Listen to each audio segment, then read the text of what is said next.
Yay, you made it. I made it. Oh my god, it took so long to prepare for this video. This is the only Pisces Eclipse video you're going to need this week. Trust and believe it. So take a breath, and in typical Aries fashion, which means it's me, let's get right into it. We got a partial lunar eclipse happening, and the whole thing, all of it, comes down to one question, all right? A chapter is closing quite clearly, and what comes with you as this door opens? What remains? What stays behind? What dreams are we carrying forward? Okay, so let me set the scene here because I know how eclipse content typically goes. Everybody's going to tell you to let it go, to release it, to light some candles, write the list, burn the list, salute the moon, whatever it is. And I say all of this with love. That advice is totally fine. It's also the beginner level of this eclipse because an ending this size asks a second question, and the second question is the real one. What are you carrying out of the burning building? So here's the actual sky, and I promise that this part really pays off, all right? For about a year and a half now, since early 2025, eclipse has been landing on the Virgo Pisces axis. That's been the background story of your life, whether you clocked it or not. And then on August 18th, 10 days before this eclipse, the lunar nodes, the 2 points that decide where eclipses even happen, moved. They crossed into Aquarius and Leo. The door changed, which means that this full moon at 4 degrees and 51 minutes of Pisces, directly across the sun at 4 degrees of Virgo, is reaching backward through a door that already closed. It's an epilogue, honey. The chapter is over, and the book handed you 3 extra pages to fill in. And I know that sounds dramatic, but it's an eclipse, and it's allowed to be dramatic. But look at your last year and a half, right? And tell me that nothing has ended in some way, shape, or form. Look at the world we're living in. Something has clearly shifted. A relationship, a role, a version of your spirituality, a dream that quietly stopped meaning what it used to mean, a way you used to cope. Something ended, and you might still be pulling for it, might still be reaching for it out of muscle memory. This eclipse is the one last walk through that empty apartment, right? And now you get to decide what goes in the box. Now, here's a part I haven't heard anybody sit with clearly, because the nodes already moved. This eclipse is standing between 2 worlds. We got Pisces, the water, and Aquarius, the water bearer. The water and the one who carries it. And I keep really chewing on that. It was the full spark of this whole reading, right? Because water takes the form of whatever vessel you pour it into. Pour it into a cup, and you've got a cup of it. Pour it into a riverbed, and you've got a river. Pour it into nothing, well, now you're standing on a wet-ass floor. Why does this matter? Well, for the past 14 years of Neptune in Pisces, I'm talking about 2011 to 2026, something really opened in the collective space. We're either feeling everything, right? Or finding ways to escape feeling everything. To dream, to grieve, to sense what's real under what's being presented. And that's the water I'm talking about here. And it got spilled everywhere. Thank you, Neptune. But the Aquarius node up ahead is asking the unsexy engineering question. What's the vessel? What actually carries what you learned intuitively and emotionally? A practice carries it. A community carries it. A commitment with a shape and a date carries it. Your vibe carries it, which I love, but have fun trying to hold your whole spiritual life in a vibe. That's where the Virgo sun on the other side of this eclipse is doing its job, offering more nuance and guidance for this chapter. Because Virgo is all about service, baby. Follow through, that recognition where there's a gap between where you are and where you want to be. And Pisces asks, well, what is the dream that's filling in this gap? You know, Virgo asks what the dream looks like on the days you don't feel like it. And Pisces really pulls the spirit forward in being able to encapsulate that dream. Now, you need both. And that's exactly why the astrology right now put these two signs across from each other. Now, let's zoom out a little bit here. Zoom out with me, because this eclipse is the last page of a much bigger book. And if you've been on any kind of awakening journey this past decade, well, this next part is especially for you. So those 14 years of Neptune and Pisces took the inner life mainstream. It made it mainstream. Neptune, planet of the collective spirit, shaper of collective consciousness, in Pisces, the most emotional of spirit, right? The realm of what exists beyond physical time, space, reality, you name it, heaven, hell, light, dark, and the necessary acceptance of what merges these two forces. Naturally, in the mainstream, a yearning to become more aware paved way for meditation apps on every phone, manifestation on every feed, therapy language at the dinner table, right? Breath work at brunch, the whole healing journey, wellness journey era, very mindful, very demure. That was the planting season. And I think a lot of us quietly believed that the planting was the point and that we're done and that you did the retreat, you read the books, you had the realization at 2 a.m. and you cried in a good way. Trust, me too, absolutely. But to think that was not the end of it, like, here is the line that Spirit spoke to me, like, while preparing for this eclipse video. She said, "Oh, you thought you were awakened, honey? Humble yourself, because now the real work begins." Because when that much water arrives at once into a person or into a whole culture, you get a flood. And this flood of Piscean influence has been potent, my loves. There's been old routines that can't hold what you know now. Some of your old relationships can't hold what you know now. Half of our institutions clearly can't hold what we collectively know now. You can feel that energy everywhere. Illusions are breaking, and every flood story turns on the same question. What is being purged? What is being carried? What new form of consciousness is being birthed right now, evolved or refined? The question was never whether the water is coming. The question is what you're building that floats, which brings us to Noah, right? And to the detail I can't stop chewing on. He gets the warning before the weather, right? Before a single cloud. And the information he gets, the vision he gets, is handed to him in a very weirdly specific way. He gets handed dimensions and rooms and pitch for the seams and opening for the light to come in, 3 decks. What he doesn't get, though, in all of this is a destination or a rudder of some sort. There is no steering on that arc, baby. There's no steering on that thing. He doesn't know where it's going. He just gets a vision and he builds the thing. He builds a container without having the knowing of what the other shore even looks like. And then the water picks it up and decides where it goes. He gets the vision, Pisces, builds it, Virgo, and it carries him forward through streams of consciousness, vessels he could have never even imagined. Aquarius. Aquarius. It's so good. My mind is blown.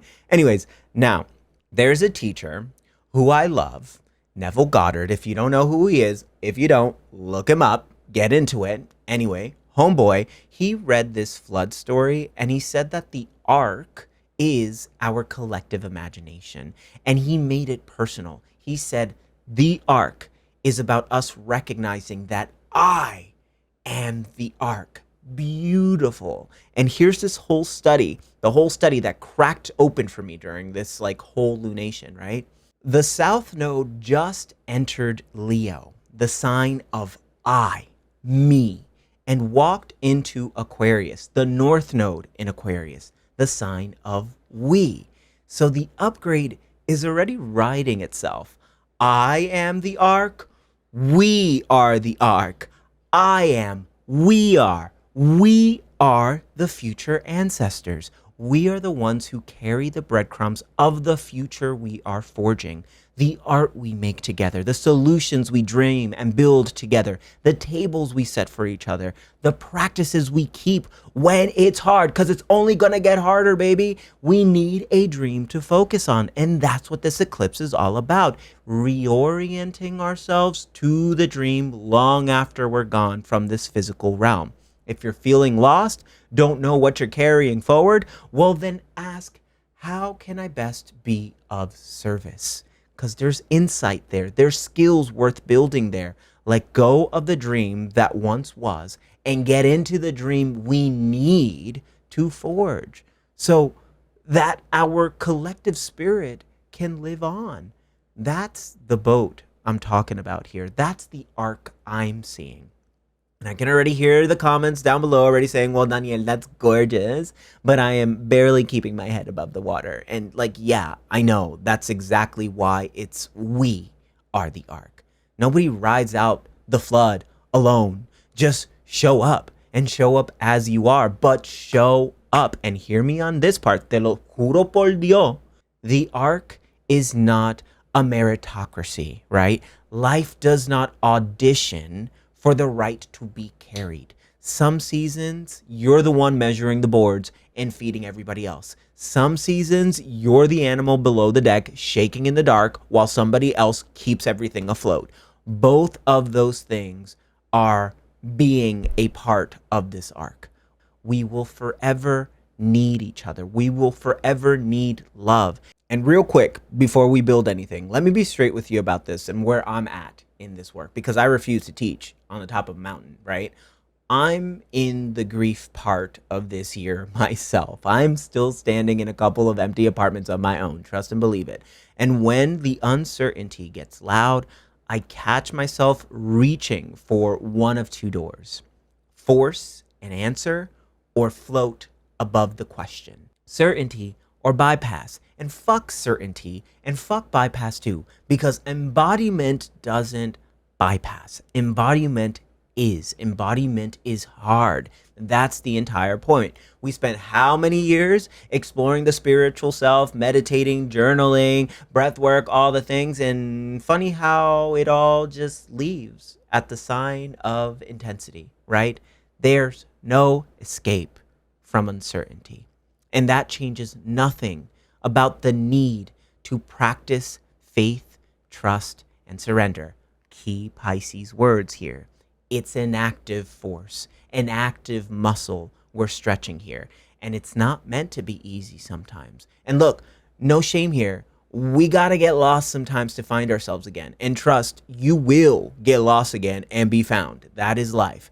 This eternal dance of remembrance is what being human is all about. Dark and light, not dark or light.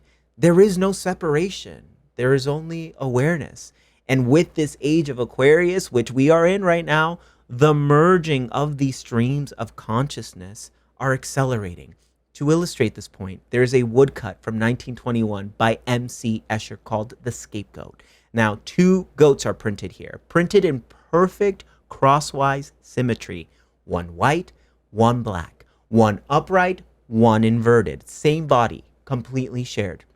And the museum reading of this print identifies a likeness of Christ merged with the white goat and the likeness of Satan merged into the black one. And if you sit with that image, which is so Piscean, by the way, here's what I see in it. Sometimes what presents itself as pure is Satan in Jesus's clothing. Heaven can present itself as hell. And sometimes what we cast out as being wrong or demonic is the light we need. Carl Jung, if you don't know who he is, check it out, merged this idea a century ago about the very age we're leaving. The age of Pisces, birth of Judeo-Christianity, the Jesus fish itself, the separateness caused by eating the forbidden fruit in the Garden of Eden, metaphorically, of course. Christ and Antichrist, the light and its shadow, born as a pair. And once that split gets installed, watch what happens. camp becomes certain that it alone is the Christ and every other side is the Antichrist. Every camp, every group that builds a vessel becomes convinced that their vessel is the only one that floats. Look at the ideological war brewing around us right now in the name of the Lord and tell me that this isn't a coincidence. Look at the glyph of Pisces itself. We got one fish here, we got another fish there, and a line moving between them. Age of Pisces created distortion in this illusion that these two things are separate, that light and dark are separate, when in fact they're one of the same. So the actual muscle this eclipse is building in you is a recognition of the shadows you cast out and demonize in others. The thing you'll be using in the year 2030, the tool we're exercising right now, is discernment. Can you look at a thing, a leader, a community, a belief, your own practice, your relationships, and ask what it actually does? Who does it protect? What does it cast out? What's the dream here? And is it aligned with our future? What I'm preaching is a focus on what creates meaningful and collective servicing impact, right? That is what we're moving for with this age of Aquarius. It's a complete change of attitude. It's a complete change of self in service of the collective greater good. And then there's the reversal here we're looking at here, the one that's been rearranging me all week. Also understanding the grace, forgiveness, love, compassion it takes to build lasting change, because what we cast out as shadow might be exactly where the light enters. The grief you keep skipping, the anger you were told was unspiritual, the person your certainty wrote completely off. Check the curb before you drive away. All of this resistance and othering is causing immense suffering, and it's about damn time we reckon with the absurdity of our egoic attachments. When we cast someone out, when we write someone off, we're doing the same thing to ourselves. Okay, let's integrate this a little bit. Pen time. Grab a piece of paper, notes app, whatever you want. Let's do a little soul work here together. Sentence 1, prompt number 1. I want you to name what's ending. It starts with the words, what is ending is ... Name it. One thing, multiple things, one sentence, a paragraph, whatever. There's no right or wrong way to do this. What we are doing is swimming for resonance and truth and spiritual meaning. If you need to pause, go for it. When you're done, come back. Prompt number 2, name the water. What did living through that ending teach you to carry? What's the dream it's pointing you toward? And this one is harder than it looks, because I need you to dream clearly here. And dreaming clearly after grief is a different sport than dreaming big. To have a clear dream and still commit to it, even while what's ahead is uncertain, that is what dreaming clearly looks like. That's the sentence we're reaching for. Again, you can pause for a second, come back when you're done. Sentence number 3, prompt number 3, name the vessel now. What is this dream pouring into? And then I want you to commit to one act this week with a shape and a date on it that gives the water somewhere to live. Let's get that water radically flowing, my loves. This change in consciousness is being ushered in by our discernment, bravery, and loving actions. It's being ushered in by your tenacity and your capacity to dream and move with that dream, all right? Things are coming to an end. Shit is popping off. That is what's going on here. But the dream, the hope of keeping humanity afloat and alive is the muscle that has kept us going to this day. If people gave up before us, we wouldn't be here talking right now. So dream clearly. Become the future ancestor you were always meant to become. Pack light. Find your people. We are the ark, my love. Okay? Bueno. Los amo. I love you. If you want your personalized reading, if you want to come for my eclipse workshop, or you want the replay if you're watching this in the future, check the details in the description below. Join the collective. It's my private membership community. There's horoscopes, workshops, bonus lessons, you name it. All of that is in there. Bye for now. I'll see you in the next one.